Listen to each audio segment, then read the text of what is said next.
we've talked a lot about what to include in the diet, but what are your other top parameters in terms for living longer and having a healthier, longer life on top of that?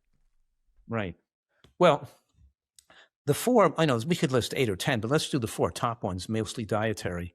Number one is having a high concentration and diversity of micronutrients in your cells.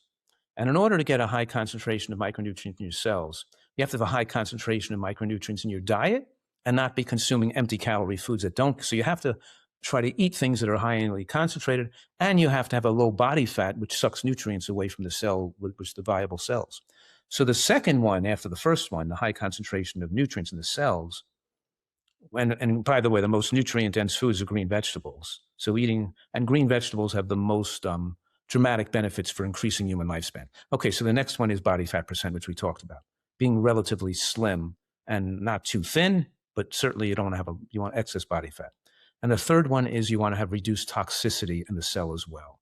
And reduced toxicity in the cell also is interrelated with the first two, because we know that we don't want to expose ourselves to chemicals and to inhaled pollution and pesticides and weed killers and all these things that and plastics and that people are exposed to. But at the same time, we can't prevent all toxic exposure, but the percent of micronutrients in the cell has been shown to correlate with the body's ability to clear exogenous toxins from the external environment, that your body can more effectively remove them over time when the nutrient density is high.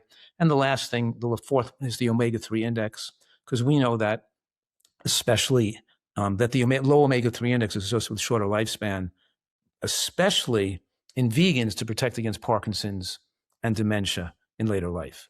And, and of course, I could add a fifth one, which would be salt avoidance, particularly among vegans, because as you're probably aware, the Adventist Health Study 2 demonstrated a 17% increased risk of stroke among vegans compared to non-vegans. Yes. And the Adventist study is so powerful because the non-vegans are not junk food eaters, and because the Adventists don't drink alcohol and don't smoke cigarettes, and they're eating relatively healthfully.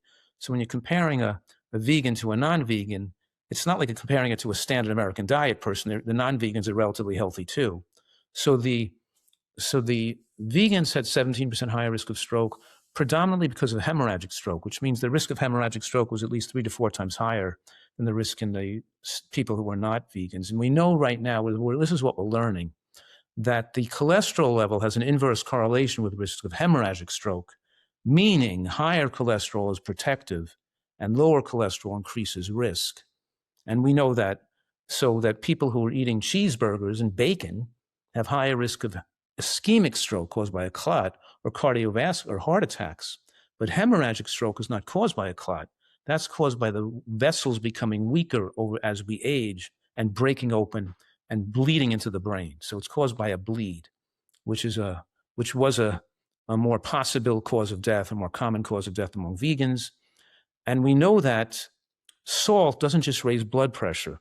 It reduces nitric oxide production in the vessel wall in the brain, and it causes microvascular hemorrhaging and aging of the brains, and increasing the fragility over the decades of high salt intake, increases the aging and fragility of the brain, leading to a earlier hemorrhage or a cause of hemorrhage in later life. So people think salt, I have normal blood pressure, I can eat salt. But that's, eventually they're going to get high blood pressure, but that's not even the cause of, not even the main problem. It's that salt actually doesn't just raise blood pressure. It causes increased fragility and damage to the blood vessel wall. And here's the thing. When you're eating a higher cholesterol and you have atherosclerosis, cholesterol thickening the basement membranes in the brain offers some degree of protection against the weakening of the lining and the wall from salt exposure. So we're saying right now is that salt is an increased cause of death in a vegan compared to a non-vegan. Therefore, it's very important especially for all people, but particularly from people on plant-based diets, to watch their salt intake.